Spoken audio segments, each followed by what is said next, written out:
Okay, so it is 10 o'clock and we will get started at 10. There will be people, I'm sure, who will be coming in late, but we want to respect everybody's time. Sitting with me on the far end is Rory Sheehan, and beside me is Mark Bazel from our team. And I'll get into introducing Rory in a little bit. But thank you, everybody, for joining us today. This topic is called Creating a Success Mindset. You'll see right in the middle of the page, you should have in the bottom where it says shared files, a PDF. It's actually the workbook that can accompany this webinar today. The PDF has fillable blocks in it, so you don't have to print the copy. You can type along as we go and participate.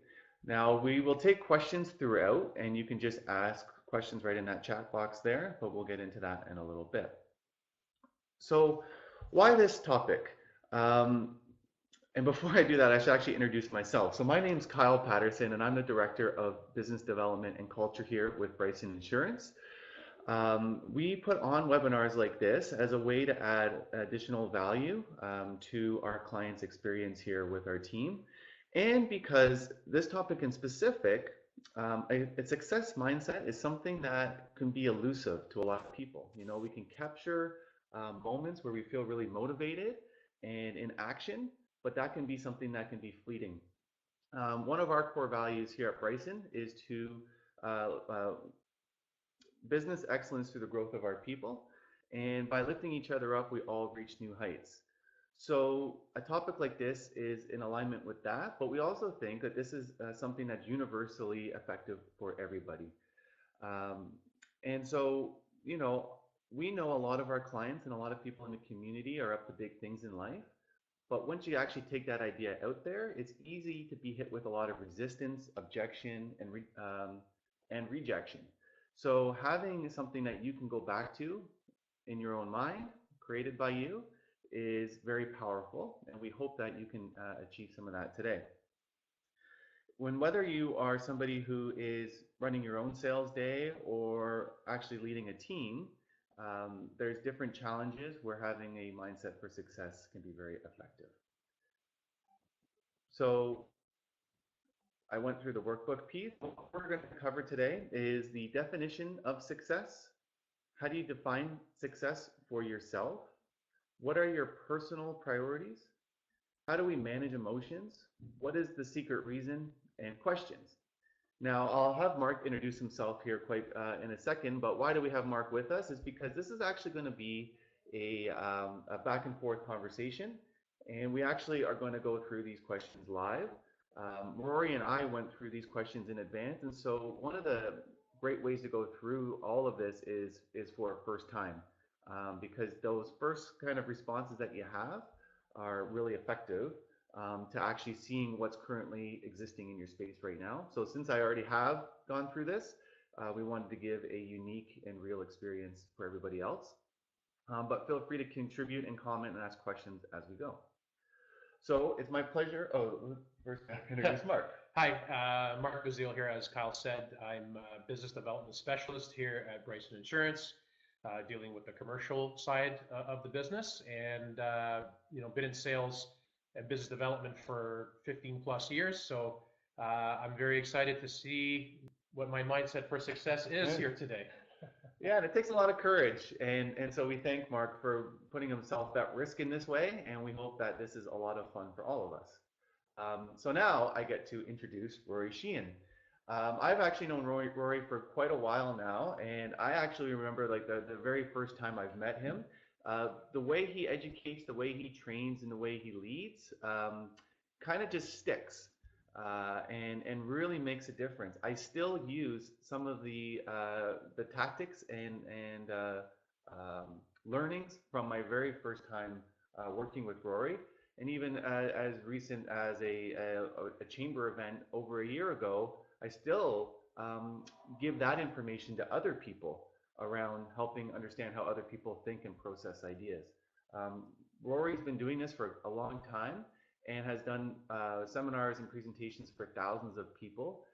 He's really in that growth mindset space, and there's a lot that you can actually read about Rory on his website from his past, but I think the best way to get to know Rory is actually just listen to him. So at this point, I will hand it over to Rory. Great, thanks. Well, thanks everybody for taking the time to listen to these ideas. So today we want to talk about the mindset for success. And I guess the best way to describe it, we have certain ideas that we hold as our own beliefs. But in reality, we didn't create those. In reality, those beliefs were put in our heads by somebody else. And then we have to look at these beliefs and determine whether or not they're helping us move in the direction that we want to go. So a good way to start is with the definition of success. So if I ask you to explain to me what it takes for you to feel successful, that's your definition for success. So if you're okay role playing this, so if I ask you, what does it take for you to feel successful? What's the first thought that comes to mind? Probably work-life balance for me would be kind of a symbol of success. Okay, so when somebody says a work-life balance, we want to really find out what they mean by work-life balance. So we actually need a definition for work-life balance. Mm-hmm. So in order to feel you have a work-life balance, what would probably that financial, I guess, a financial success or freedom to be able to have both and not have to worry so much about where's the next Perfect. thing coming from. Okay, so a lot of times when people are asked about their definition of success, quite often it works its way back to financial, especially when you're dealing with the business community. And the challenge is that if you say it's financial success, are you financially successful today? So if I said, how do you know you're financially successful? How would you know? Lots of money in the bank. Okay, see, and that's usually what people say. So if you don't have lots of money in the bank today, and you might need to get a clarification what you mean by lots, but let's say $1 million, just for the sake of example. $1 million sounds good. So let's pretend, just for the sake of example, that his definition of success is that he needs to have $1 million in the bank. And if you do, then that's great, and you can feel successful today.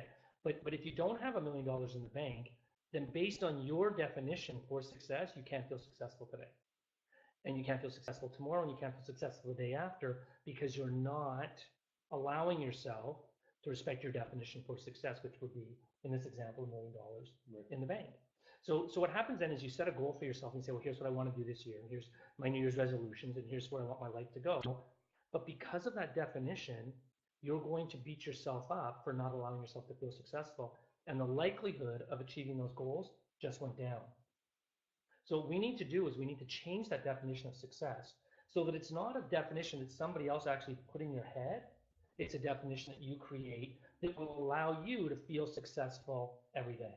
So for example, you can feel successful if you take positive action towards accumulating $1 million in the bank. Do you see the difference on this? See, in one, it's an outcome, and the other, it's a process. So if we say the only way you can feel successful is to have $1 million in the bank, unless you have that, you can't feel successful. And you're depriving yourself of that experience. Whereas if we say that your definition of success is taking positive action towards accumulating $1 million in the bank, as long as you take positive action today towards achieving that outcome, you allow yourself the opportunity to feel successful. I hope everybody can see the difference on this, because it's tremendous. That means that today you can feel successful as long as you take positive action. And tomorrow you can feel successful. And now the likelihood of achieving that goal goes way up. So what we want to do is we want to look at our definition of success, understanding that somebody else put that definition in our heads, and then ask ourselves, is that definition allowing us to experience a feeling of success today? If it is, don't change it, just leave it as it is. Right. If not, for whatever reason, and we're not going to get into an argument with ourselves about how this is not serving us or anything, we're just going to say, okay, we're going to acknowledge it doesn't allow us to feel successful today, and we're going to change that definition so that it allows us to feel successful today. And then our mantra becomes, in order for me to feel successful, I must take positive action towards achieving my goal of $1 million in the bank. Mm-hmm. Right, and I just hearing this too. So under the context of having $1 million in the bank, even a day where all of a sudden you look at your bank account and have a lot more than you did have the day before, there would be like that little moment of like fulfillment. But then it's not $1 million. But it's not $1 million. Right. So now, because it's incongruent with the definition that you have, now you're going to start, even if it starts a little, you're going to start beating yourself up. And the more you beat yourself up, the less likelihood you're going to take the action you take to achieve the outcome. Sure. And I would even assess, like, if you did feel that for a day or a moment, that it's like, oh, I've achieved something because I've gone through such a long period of not feeling that satisfaction. Right. That now I take my foot off the gas. Exactly. And now I coast again. Right. And now I'm back in that same cycle. It just Right. creates that cycle of unfulfillment. Right. again. And you can apply this in any context. So we're talking about it in a business context, but you can just as easily apply it in a health context. So in order for me to feel healthy, what has to happen? Well, I define health success as a certain weight. Well, if I'm not at that weight today, then I don't feel successful. Sure. And that's why people give up, because they beat themselves up over the subjective definition that somebody else put in their head. Right. So what we want to do in this exercise is be aware that that definition was placed in our head by somebody else. If it's serving us, leave it alone. If it's not, and it's in any way preventing us from experiencing a feeling of success on a daily basis, then let's change it so that we can feel successful. Make sense? Yeah, absolutely. Yep. Questions or comments? No, but I encourage just anybody else too, as you're listening, if you do have questions or comments or want us to slow down on any part, just make sure to put that in there. We're watching the chat as we go. Great. Okay. So the next one that we wanted to look at after success, because most of the people we're dealing with are business people. If I ask you, when you think of a 100% commission salesperson, what's the first thought that comes to mind? Earning possibility. Okay. And then after earning possibility, what's next? I would say.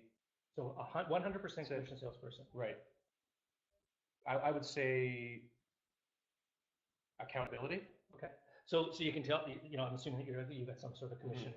Yeah. Okay. So generally people that have a recognized commission, it's a little bit different. But somebody who's working for themselves quite often will have a different impression of a commission salesperson. Well, you can ask me this too, right? Like if you were to think, like if you think about different people who, I see Jen's comment down there. I'm curious, but if you think about different people who are in a highly commissioned sales role in the back of my head, and you can think about some traditional things like maybe car salespeople and things like that. You think of like very aggressive people or Right. very strong-minded people. So the challenge is if somebody wants to start their own business or somebody's working for themselves as self-employed, if you ask them what their first impression is of a 100% commission salesperson, a lot of times they will say things like they're aggressive, they're pushy, they force you to buy something you don't want to buy. If they have any sort of negative perception of a salesperson, then they don't want to be perceived that way.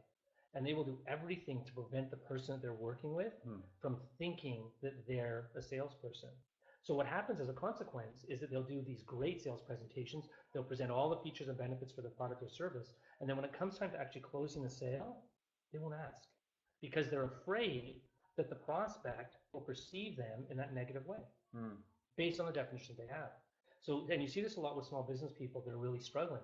If they have great products, they have great services, they're doing a fantastic job in networking and prospecting, but when it comes to actually asking for the business, they get nervous because their subjective definition for a commission salesperson is negative, and they don't want to be perceived that way. So the way to finish the conversation is, well, if you have any questions, feel free to give me a call. And then they don't get the business. Right. So what we want to do is want to understand that to be a commission salesperson, we have to have it. Well, first off, to be working for ourselves, we have to understand that we are a commission salesperson. So if you work for yourself, it doesn't matter what you do. At a certain point, you have to sell that product or service. We want to have a positive representation in our minds about commission sales. And then we're going to feel more comfortable. So if we look at a commission salesperson as somebody who's helpful, somebody who wants to build long-term relationships, somebody who gets paid for the work that they do, then we're going to be more likely, more comfortable in asking for that business at the end of the sales presentation. So again, we want to be mindful of the definitions that we have around a key skill that's essential for building our business. Sure, and you touched on this a little bit ago, and I think it plays into this conversation here obviously as well about where do the ideas we have in our head come from, and maybe you're going to come back to this, maybe I'm not sure. But that has a big influence on who we become as people and how we approach all this stuff, right? Sure. So can you give a bit of context around that? Well, somebody is interested in starting their own business, but they have a belief that it's scary. Even if they overcome that limiting belief at the beginning, as soon as there's a problem, all these negative ideas pop into their head. So then they pull themselves out of the game.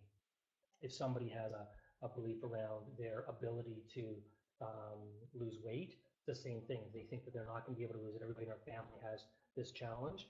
Then at a certain point, unless we change that belief, they're not going to be able to achieve the health goals that they have. And it's the same thing with money. You see a lot of people that They would like to have more money, they like to have more disposable income, but there's ideas in their head that they're only worth a certain amount, or there's ideas in their head that they're only capable of generating a certain amount. And until we change those ideas that are in their mind, they're not going to achieve the success that they really deserve to achieve. And please understand, it's because somebody else put those ideas in that person's head. They didn't sit there and say, okay, well, today I'm going to define all these definitions for myself. It was people in their environment that put those definitions in their head. So we've got to say, are these definitions serving us? If yes, keep them. Right. If no, then we want to start changing. And so, you touch on that there, and I think it could be obvious to think like, oh, who put those thoughts in my head? I have my own thoughts, and they're made up from what I want them to be. And you're shaking your head, no.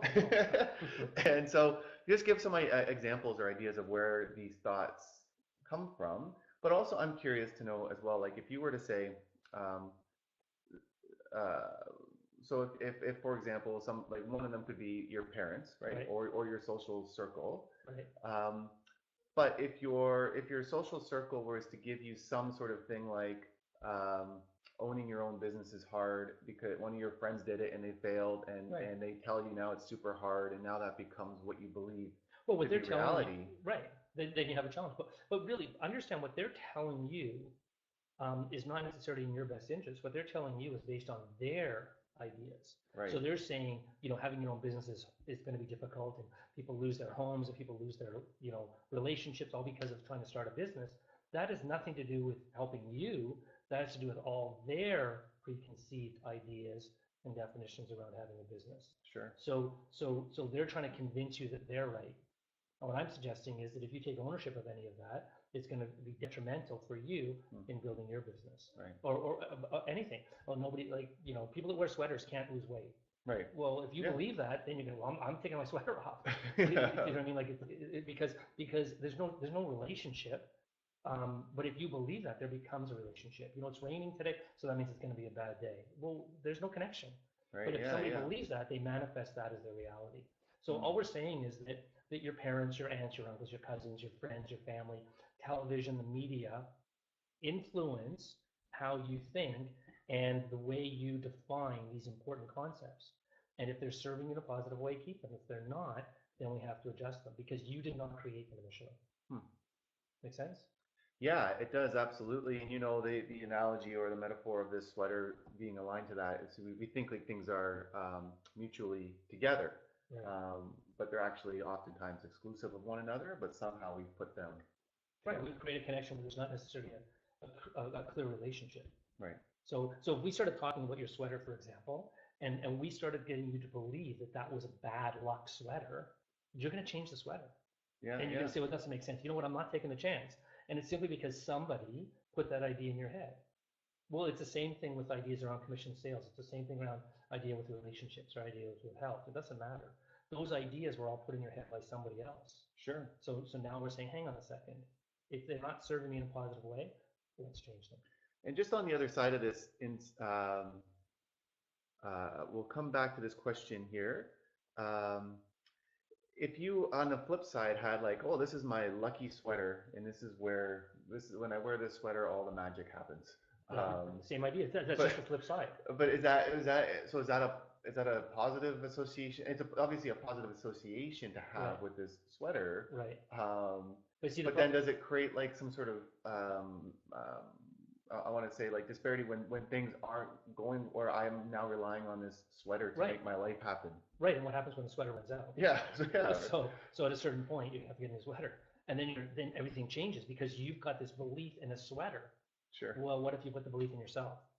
So what we want to do is we want to start talking to ourselves differently, asking ourselves different questions. So my definition of success is my belief around this outcome is, and we start talking to ourselves in that way, that's going to change the belief.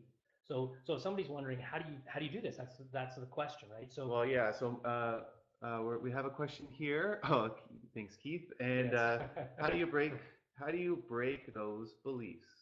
Okay, so I wish I could say that it was like a wave a magic wand, and then everything would change. But it's taking you all these years to reinforce this belief to the level. Right, and that's Margot's other thing here is that our own experiences keep create and reinforce those beliefs. Right. Well, see, here's the thing. That's a good point, because what happens is you see something and say, oh yeah, that, it's a good day and I got this sweater on, so it has to be the sweater. Yeah. So what we want to do is we want to bring that internally. No, it has to do with my positive mindset. It has to do with my thinking. It has to do that I'm maintaining a positive mindset throughout the day. I'm asking myself positive questions. The answers to those questions are positive. So now we're bringing all that ownership of the positivity inside so that we can ourselves rather than on the sweater or whatever that lucky charm happens to be. Sure. So it's like they were saying, then what happens is now I start taking on this new belief. Then I'm going to actively go out and prove that my new belief is correct. Right. So I'm going to start noticing things. Yeah, you know what? That mindset. So let me give you an example. Our mind is designed to answer any question that we ask. So if I ask you a question, whether it's relevant or not, it doesn't matter. Your mind is designed to answer the question. To answer the question. So if I ask you guys, for example, do you like cheese on your pizza? Yes. Yes. Okay, see, cheese on pizza has nothing to do with what we're talking about. Right. But your mind, you can't not answer it. Okay, Right. so then what we want to do is we want to start changing the questions we ask ourselves. So if we say, well, why are things not working out? Well, there might not be a truthful or direct answer to that, but our mind is going to make up a long list of answers. So if I say to you, why aren't things working out? Even though you don't generally think that way, you're going to start giving me answers to that question. And now your mind is going in the wrong direction. What do I have to do to make things work out today? What do I have to do to make things work out in the next hour? What do I have to do to get a positive thought in my head for the next minute? Our mind is going to come up with answers to these questions, and then we start putting our focus on the positive answers so that we can move ourselves in a positive direction. And then we reinforce it, right? Just like somebody was saying, we reinforce it and say, it worked. It only worked for 30 seconds, but it worked. So now what if I do? Can I do it for 45 seconds? Can I do it for a minute? And then we start getting ourselves building some momentum in a positive direction. Nobody's taught us this, so Right. This is all new. And if what other people have put in our head is working, then that's fine, leave it. If it's not, then we want to start changing the way we think. Right. So I guess like even that what you're saying there is around bringing like intention to it. Now it's like a different type of focus, maybe like to what I'm thinking of is if previously you thought that asking for an appointment was an aggressive activity, Right. and so you ask somebody, you're like, oh, I get up the courage and I do it, and they say yes. In that little moment of time, you might be like, oh, good, this one person didn't see me as being aggressive. Okay, so let's look at it differently. Right? Okay, so if you ask somebody for an appointment, there's only two possible outcomes. They're going to say yes or no. Right. So if they say yes, you can pat yourself on the back and say, I did it, I'm really proud of myself. In the face of me thinking that I'm aggressive. Right, but if they say no, we've got to be careful that we don't go, oh, see, they don't like this, they don't do, and then Right, they don't like me. Right. So what we want to do is we want to start taking positive ideas and making them big in our minds. So I tell people, say which means. You're talking earlier about relationships. So relationships between your success and the sweater. So I'm going to say, you got that nice sweater, which means you're going to be successful today. I'm creating a relationship that's not necessarily real, but because I use the word switch means, I can create a relationship in your mind that you may accept. So if I say to you, you ask a question and you ask for a business and they say no, and you can go, oh no, that means, and then you start going off on this tangent. You go, wait a second, I asked the question, which means I'm getting more confident, which means things are starting to fall in my place, which means I'm moving in the direction of my goal, which means I'm starting to go with some momentum, which means I'm capable of achieving everything, which means, see what I'm doing? Yeah. So what we're doing is we're taking the positive side of the equation and making it bigger, which means that it's going to be easier to move forward, which means it's going to be easier to achieve the results that we want in our lives. Right. We do it on the negative side and we know it works because we can beat ourselves up and get depressed. Yeah. So let's just take the same skill set and do it on the positive side. Absolutely, yeah, and it's just the retraining of, Right. of the thought process. Right, and the first step is to understand this concept. And once you understand this concept, which means that you can apply it, even just a little. And once you apply it a little, it means that you can do it a little bit more. And see, all I'm doing is just saying which means and creating a relationship. Yeah, of course. Yeah. So it is manageable, and all of a sudden you're going to notice your mind is going in a much more positive direction, and then we want to reinforce that. Make sense? Yeah, absolutely. Yeah. Makes sense to everybody out here? Good question there. Yeah.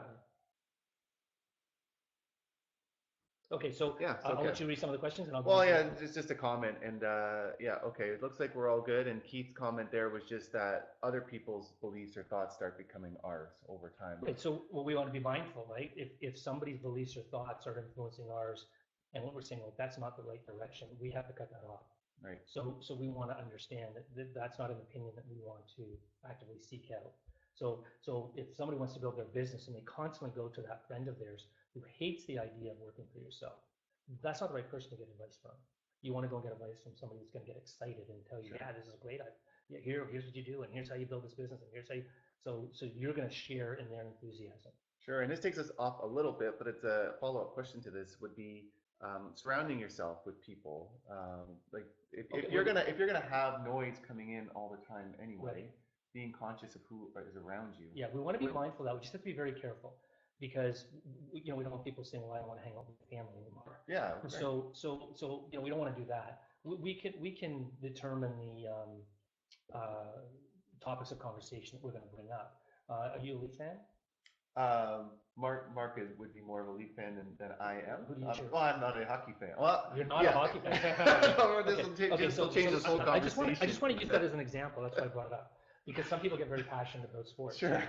So if you're not a hockey fan and I bring up that topic, you're not going to want to talk about it. Well, And if I absolutely. start giving you a hard time for not being a hockey fan and pushing you and pushing you and pushing you, start paying attention to hockey, then you're going to start getting resistant. So either you take that in or we just talk about something else. Well, I think that leads us perfectly into this next piece because I mean, even knowing this, like it as one of the that type of relatability, especially around here, is really important in sales, right? Being Sure. able, or in any type of thing, especially around hockey and the Leafs and everything like that, and not being interested in that topic is actually like can be really challenging in building relationships when other people really love it, which I think is what. Right. Okay. So yeah. let's just take that. So did you hear the words used? It can be not being interested in hockey can be really challenging on building relationships. That's Yeah. a limiting idea. Mm, So if you think about all the different topics you can talk about at a networking event, sure. which means that there's all sorts of different ideas that you can bring up, which means you can start bringing up topics that you're interested in, Mm. which means you're going to find other people that are interested in those topics, which means you're going to be able to have conversations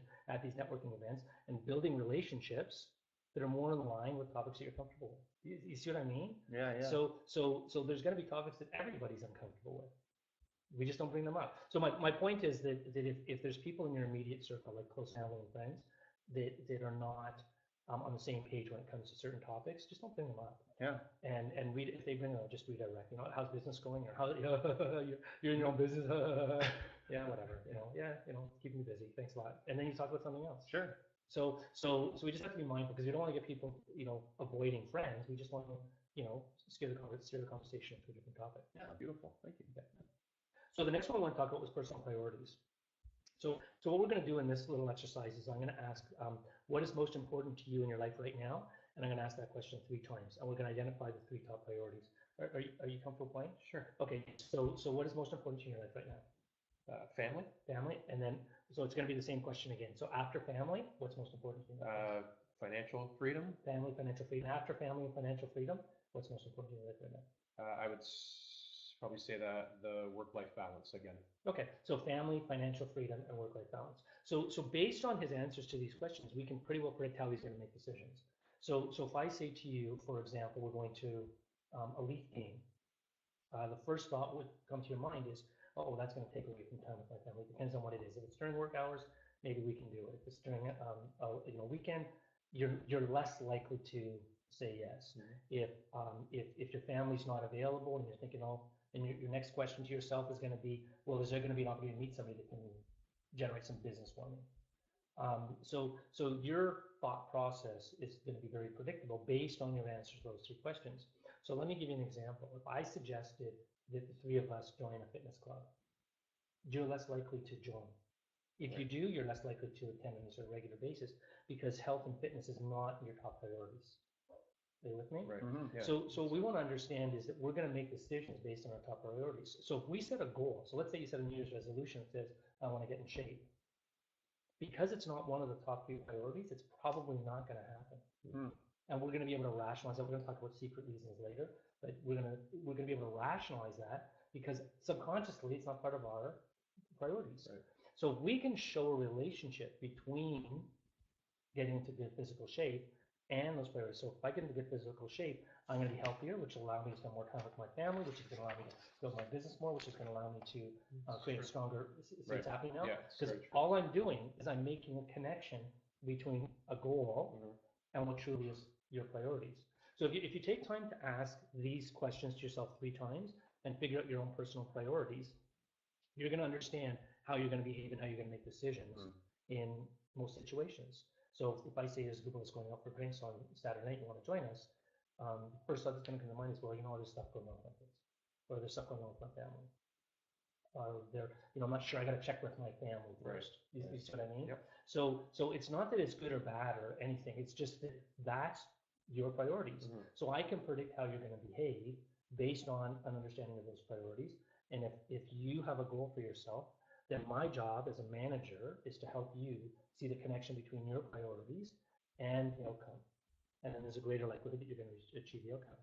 And if we were to flip this conversation into now imagine a scenario where we're leading people or managing people, or outside that too, actually taking on building relationships for a sales purpose or something like that, Right. I would imagine these questions become exceptionally important to ask people. Right. So you mean like if we meet like a stranger and ask these questions? Well, so let's just say Mark is out meeting new people or building relationships with people, having an understanding of what that person's top 3 things are, or within a team, like me knowing what's important to Mark. Yeah, that's a little different. Like if I meet somebody that's a prospect, I'm going to ask similar type questions in the context of whatever it is that I want to sell them.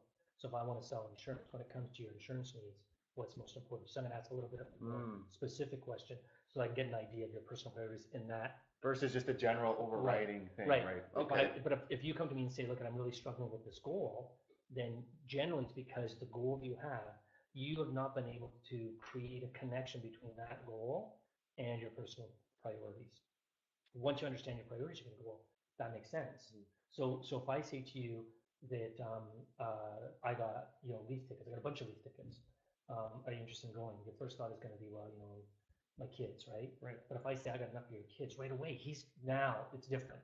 So I've got a ton of leaf tickets, and I'm bringing my kids, and you can bring your kids. See, he's smiling. No, it's a whole different conversation, right? See what I mean? Because now it's in line with his priorities. And there's another person right beside us that's got a block of tickets. They're going to be there with their families, and I really want you to meet them because there's somebody that would most likely be interested in doing business with you. And you'll find when you meet them, they're very focused on that life-work balance. Now, see what's happening? Slam done.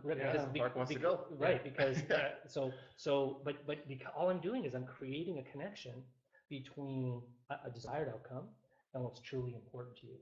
That's really what I'm doing. So as a manager, if we know that with our team, it's easier for us to help them achieve the goals they want. If I say to you, your goal is X dollars in sales this month, and you're going, oh, that's a big number. I don't know. If I have to spend time away from my family, that's not going to happen. And now you're thinking about all the reasons why it's not going to happen, rather than going out and doing it. But if I show you how it's all going to connect, then there's a greater likelihood that you're going to achieve or exceed that target. Make sense? Yeah, absolutely. Yeah. Okay.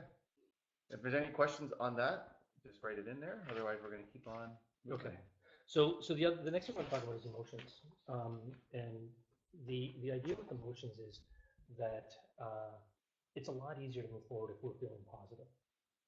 So if I ask you, what is the most important positive emotion for you to feel? What's the first thought that comes to mind? Fulfillment. Okay. So just like we did with success, what we're going to do is now we need a definition for fulfillment. So in order for you to feel fulfillment, what has to happen? A certain level, I would say it had to be a certain level of success. So if I was going to a sales meeting and I had a purpose in mind, I would want to hit that goal. So I would feel fulfilled. If it was closing the sale, if it was getting documents, if it was having a hard conversation about something that is going on in their business, then I would feel fulfilled and successful if I was able to get to that goal. And the goal being? Just the goal being approaching a topic maybe that's sensitive or getting a positive response from the prospect. And a positive response meaning that they were probably able to help them solve? Yes. But what if their problem is that they have a staff member that is upset about something? Yeah, that's tricky because that to me is not what I would be there for. Right. So. But if your definition is that you would get fulfillment based on helping them solve a problem, what if their problem is not related to your outcome? You see the dilemma? Yeah, that So, is a dilemma. here's the situation. When we want to talk about positive emotions, what we want to do is we want to make it as easy as possible for us to experience it. So, if you say fulfillment, it means me going to a client and getting an outcome. Well, what happens if today you get a bunch of phone calls and nobody wants to see you? Then, based on your definition, you're depriving yourself of the opportunity to experience the most important emotion. You see what I Right, mean? yeah. So now you can't feel. And that does happen. Right, okay, but you see that? So, Right. see that, and you can feel like he's got nervous energy now. That's why he's laughing. Right. So you can see that that's an issue, but it's because of the definition. So what if I said, and we're going to relate this back to your own personal priorities. What if I said that you can feel fulfilled anytime you imagine yourself being with your family? Yeah, You see what's happening? Yeah, that's a good feeling. Can you feel fulfilled at any time during the day? Sure. In that Right. context, yeah. So now you can allow yourself to feel what you've defined as the most important emotion for you to feel whenever you choose. You see what I mean? Yeah, that's a big shift. It's a huge shift because Right. because now, based on on your idea of what's most important as far as emotions go, you're allowing yourself to experience it more frequently. And that in itself is going to allow you to maintain that positive mindset, which is going to make it easier for you to move forward and achieve your goals. Right. Simply by changing a definition. Now watch what happens on the flip side. Let's say we didn't make this change. You make a whole bunch of calls today and nobody wants to see you. Based on the current definition, you can't feel fulfilled, which is the most important emotion for you to feel. Let's say that happens again tomorrow. Maybe even you can just see his body language. Now it's Now it's going to be getting more difficult to make those calls. Right. And now the spiral is going in the wrong direction because of a definition that somebody else put in your head. You didn't sit down and consciously decide the most important emotion for me to feel is fulfillment, and here's a definition I have for experiencing fulfillment. You didn't say that. So somebody else put that in your head. And now we're realizing that that's probably not serving you in the best positive way. Right. So we want to make sure we can change that. It's the same idea. So now what we're going to say is, in order for me to feel fulfillment, all I have to do is take a moment to imagine myself spending time with my family. And notice how you feel. Like if you just imagine that, notice how you feel. Right. It's a total shift, mindset. Exactly. Shift, and then it makes it easier for you, now that you're in a positive emotional state, it makes it easier for you to pick up the phone and make the call. Right. Because now that most important emotion for you is not dependent on the outcome of that call. Right. That's the key. You have total control inside. Right. So in this exercise, the idea is that you're going to ask yourself, what is most important, the most important positive emotion for you to feel? And it doesn't matter what it is. Somebody says love. If you say the most important positive emotion for me to feel is love, then the next question is, what does it take for you to feel love? And is it something that's manageable that allows you to feel loved every day? If you say, well, anytime my partner says I love you, well, what if they don't say it today? What if they're away on a business trip and they don't say it for the next few days? Then you don't feel loved, and now your imagination starts going in the wrong direction. Because your definition is dependent on behavior of somebody else. What if you said, well, in order for me to feel love, all I have to do is imagine myself spending time with my partner. And now you can do that anytime, and you can feel those feelings of love, which in that example is the most important emotion for you to feel. Right. And now we're starting to better manage our emotional states. Right. Making sense? Yep. Yeah, absolutely. So on the flip side of that is, what's the worst possible feeling for you to feel? What's the worst possible? Are you so what's the worst possible? The worst possible negative emotion for you to feel? What would it be? I would have to say self-doubt. Okay. And in order for you to feel self-doubt, what has to happen? That sense, well, I'll take it back to that sense of fulfillment, that sense of something, it wouldn't be there. Like it would, Okay. that failure. So this is a great failure. example. That failure. Okay, so is it okay to use this as an example? Sure. So now watch what happens. Because you've got them tied in, if you don't get the response you want from that prospect, that not only is going to prevent you from feeling the positive side, but it's going to activate the worst possible emotion for you to feel of self-doubt. Right. And now the spiral is accelerating in the wrong direction. So what we want to do is we want to create a definition for the worst possible emotion that the likelihood of ever experiencing is slim to none. So we want to come up with something that's really extreme. The only way for you to feel self-doubt is if a pink elephant screams at you they never want to do business with you. What's the likelihood of a pink elephant saying that to you today? Okay, Yeah. if you were, and remember, we're just dealing with our subconscious mind, so we can play, right? Yeah. If we say to our subconscious mind that that's the definition, it can happen today. So that means I can, based on that definition, I cannot feel self-doubt today, based on that definition. See what I mean? Yeah. So now watch what happens. So when you start feeling a little bit of self-doubt, you're going to go, wait a second, there's no pink elephant in this room giving me a hard time about anything. And now you're going to start to laugh, which takes you out of that emotional state and then allows you to ask a question. And we know that your mind is going to answer the question and ask you a question. So what's going to take to put me in a positive mindset right now? What's going to take to allow me to make these prospecting calls? What's going to take to allow me to find that work-life balance? And your mind is going to go in a more positive direction. Right. See how it all connects? Yeah, absolutely. Making sense? Yeah.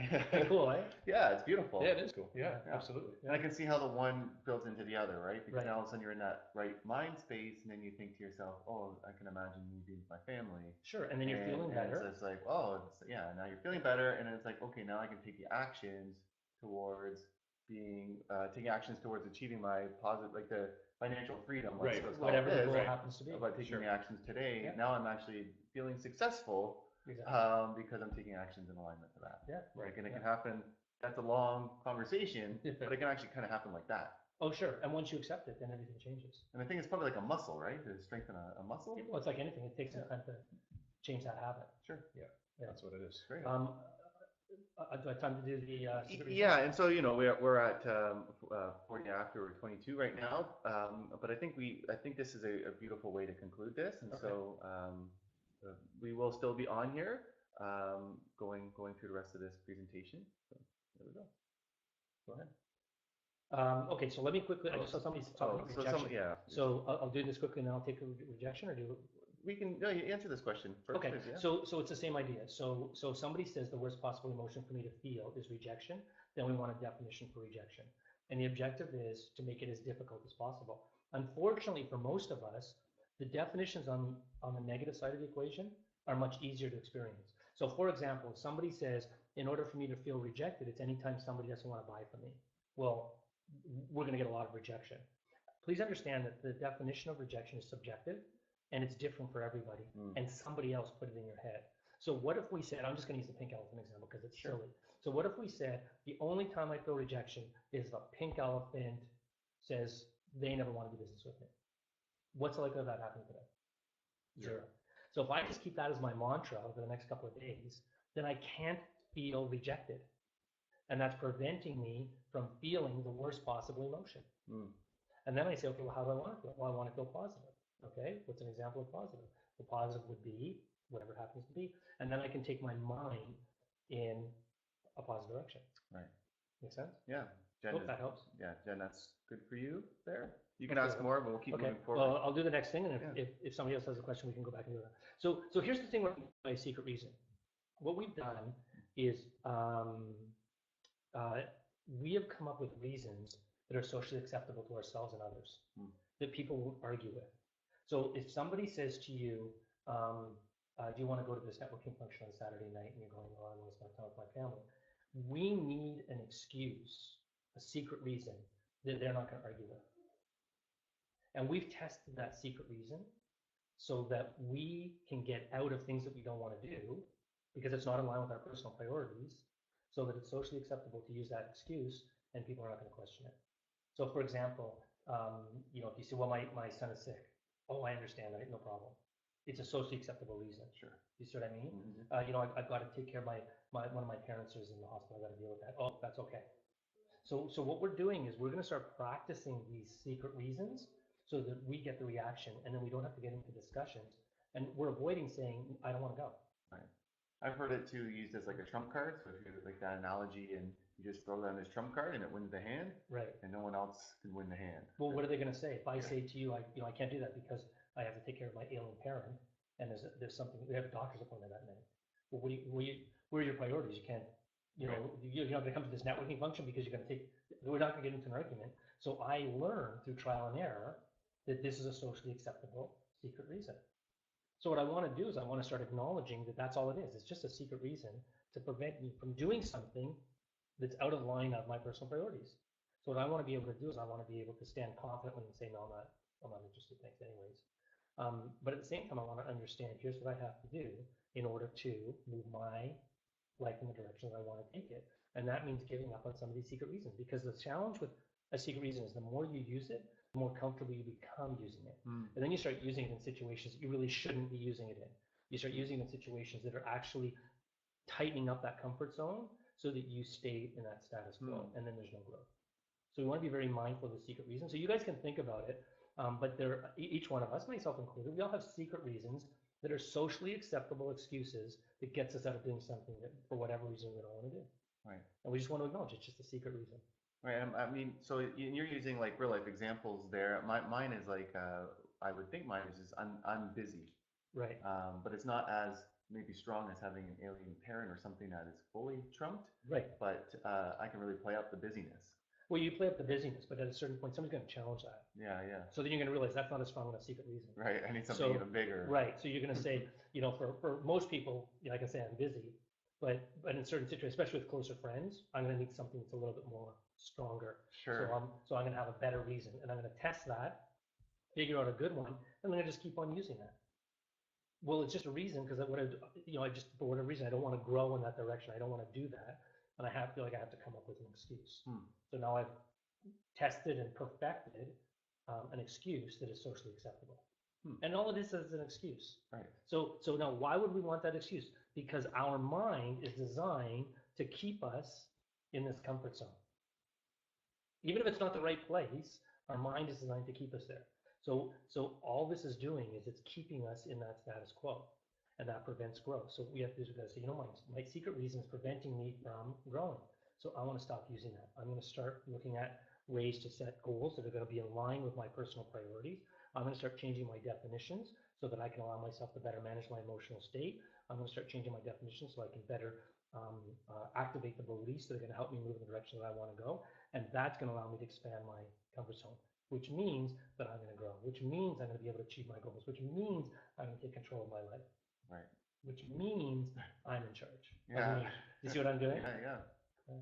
It's all connected. Yeah, absolutely. Yeah. I mean, that's beautiful. And I'm just seeing here being authentic. Yeah, it kind of opens up an opportunity to become more authentic and actually share what's really going on, right, inside of your secret question. Right. You know what? So Margo just Yeah, said, so that's what I was commenting on there. So Yeah. here's the thing. So what Margo's saying is that secret reasons work for a certain period of time with certain people. At a certain point, you've got to develop the confidence to say no, I don't want to do that. But the problem is a lot of people don't have that confidence. So they come up with these secret reasons. So objectively, you want to get to that stage where you can just say no, thanks, that's not for me. Sure. So that unfortunately is maybe 2 or 3 steps down the road for some people. Right. But eventually, and then when you get there, you go, which means I'm building my confidence, which means I got to pat myself on the back, which means that I'm starting to be able to stand up for myself. So now it makes it even bigger. Sure. I mean, and even inside Rory's language, he can. I'm just seeing that. Even inside Rory's language, you can see how much of that is existing inside of like an actual trained space. And what I want to draw a conclusion to this and give you a final piece, but we've been having these draw out of a conversation on the positive side of how to build yourself up. And I think one thing that we don't necessarily look at is also that length of conversation is also happening right now if we were to dissect it and pull it apart like we're doing. Right. And the reason I'm bringing this forward is just because you could listen to this and be like, well, that's a lot of work to have all that internal dialogue to shift. But that internal dialogue is happening today. Regardless. It's just happening on the other side often. Right. And so once we retrain this positive dialogue, it's quick. It's just as quick as the negative dialogue. It's just a dialogue that's always going. It is. It just takes a little time in order to get that momentum going in the other direction, because our status quo is to go in the negative direction. Sure. Is there anything you want to say here to close out? I hope that this gives you something to think about. Please understand that this is a different way of thinking for a lot of us. So, I encourage you to take 1 or 2 little points that we talked about today and just experiment with them, and then pat yourself on the back as you start moving yourself in the direction that you want to take. If anybody has any questions, they can reach me through the website, positivestrategies.com. And, I'm happy to answer any questions anybody has. I don't know if you stay on here, if people are writing in with questions. Yeah, we will hang out. So this can be the official conclusion of the webinar. Everybody will receive a recording of this. And so I just want to thank you too for staying on an extra 10 minutes to participate and listen. If you have to go now, feel free. And if anybody does have any questions, this is an opportunity to ask them. And just to conclude for Mark, I thank you for putting yourself again at risk, right? Not knowing what was going to be asked today, and really being somebody who is going to make a difference for the people who watched the Bill experience that. So thank you. That's my pleasure. Thank you. That was a great exercise. Yeah, and Rory, thank you. You know, I love what you bring, and I thank you for coming to share it with people here today. My pleasure. Anytime. Okay, thank you, everybody. And we will hang out here to answer any last questions. If nobody has any, we'll just give it about a minute. Thank you, everybody. Very nice stuff being said. I see Margot is writing here. Okay. Thank you. Now we're just staying on here for positive acknowledgement. It's great. Okay, I'm thinking that's it because we can see when someone's typing. So I think we are at the conclusion of our webinar. Thank you, everybody, again for giving us some of your time today. And you know, you have this workbook now with you. I'll also send out another copy with my follow-up email. If you have any questions, Rory's contact information is on the final page. And of course, whoever did invite you to this webinar, you can always reach out to them as well. Thank you. Great. Thank you. Thank you.